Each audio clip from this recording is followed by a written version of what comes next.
Magandang araw mga classmate. Ako nga pala si Rylin Bindiho at welcome kayo dito sa Rugby Game Farm. So ang tatalakayin natin dito ngayon mga classmate is about sa Reload Max, no? Kung paano ba siya gamitin. According to Tatak Excellence, andito po sa contents nila at may ano dito, dosage and administration. So sa pointing day of exam, magbibigay tayo ng 7 drops of Reload Max every 2 hours. According to Tatak Excellence Tapos, pag 1 hour before the exam, magbibigay din tayo ng 7 na patak. So, sa conditioning naman, last 3 days, yung keeping na sinasabi, nagbibigay din ng 7 drops sa umaga, 7 drops sa gabi.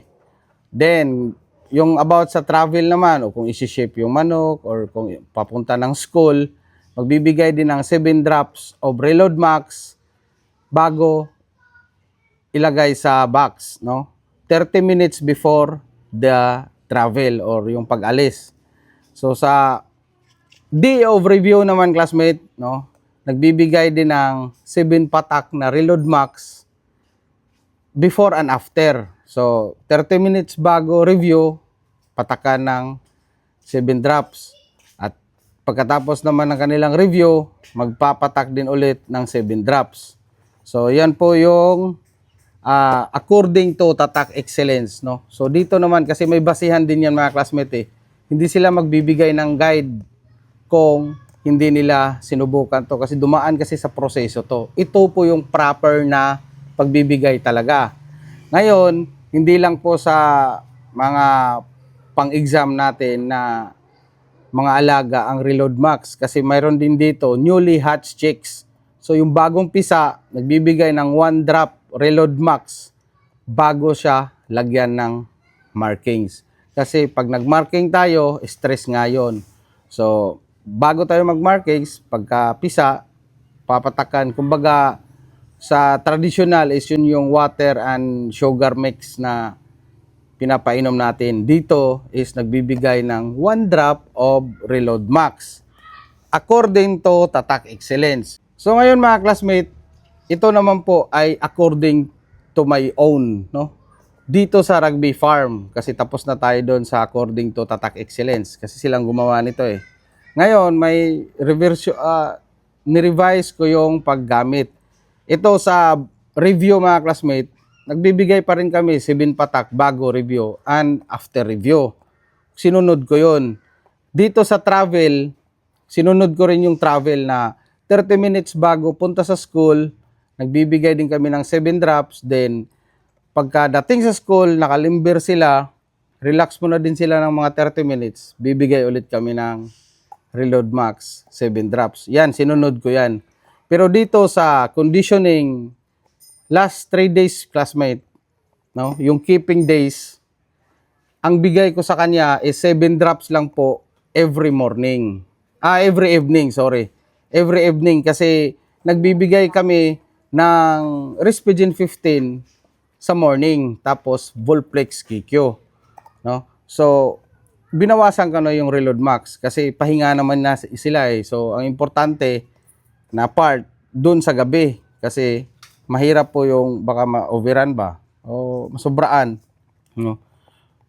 So ito naman based lang din sa amin dito mga classmates, sa experience namin o sa pamamaraan namin. Ang nakalagay kasi dito is every drop or every 2 hours, nagbibigay siya ng 7 drops.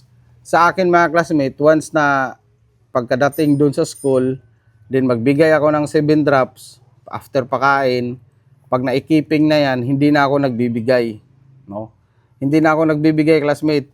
Pag nag-drop kami, hindi na rin kami nagbibigay. Pagre-relax lang talaga sila.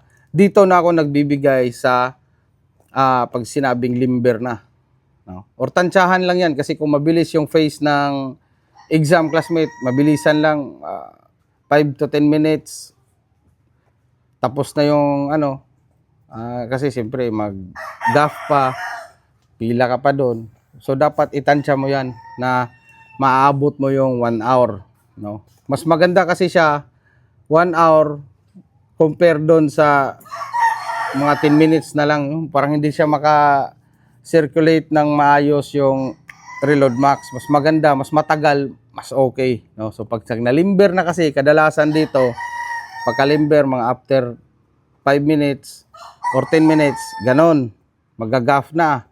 Din sa gaff pa, magtatambay pa kayo doon ng mga 10 o 15 minutes, tapos magpila pa. So abot siya ng mga 40 minutes, 30 to 40 minutes bago kaakyat sa gitna ng ruweda. Then after pagka mo ng ruweda, maghihiting na kayo. Yan. So siguro mga 10 minutes kung makasa, kung mabilis lang yung kasa, yung mga 5 minutes, bitaw na. Hindi na po masama yon. Basta nakalagpas siya ng 30 minutes. No? Mas lalo nang gaganda kung matansya no ng maayos, naabot siya ng 1 hour. No? Kasi masisirculate siya na masisirculate. Then, kung may instances naman na mas mapaaga, doon pa lang sa limber, pagkabigay nyo, pwede nyo nang i-hit-hit doon mga classmate. Then, makalakad-lakad na siya, pakita-kitaan ng manok sa malayo, malapit, tapos pwede nyo pakagatan ng isa. Sa lang, para lang magising siya na kuan, para mabuhay yung dugo niya ba at mag-circulate tong Reload Max. Kung sa tingin nyo na hindi aabot ng 1 hour.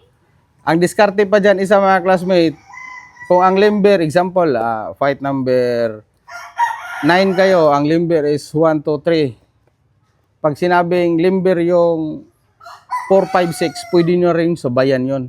No? Kung sa tingin nyo mabilis yung facing ng sultada. No? So, tansyahan yan. So, be alert and be attentive. Focus tayo doon sa DOB exam. So, ito talaga, malaking tulong to. Subok na subok sa amin to. Subok na subok dito doon sa, ako yung nag-pointing kahit online lang. Muntik pa siya na champion, nag-runner up lang siya for stag. No? So, congratulations pala, sir. So, yun lamang po mga classmate. Sana po may natutunan kayo. At kung hindi nyo naman trip yung itinuro ko at ibinahagi ko, wala pong problema yun. Huwag nyo nang gayahin, classmate. So, yun lamang po. Maraming salamat. More wins, God bless, and mabuhay lahat ng sabongero. Sa Tatak Excellence, subok na magaling. Alright!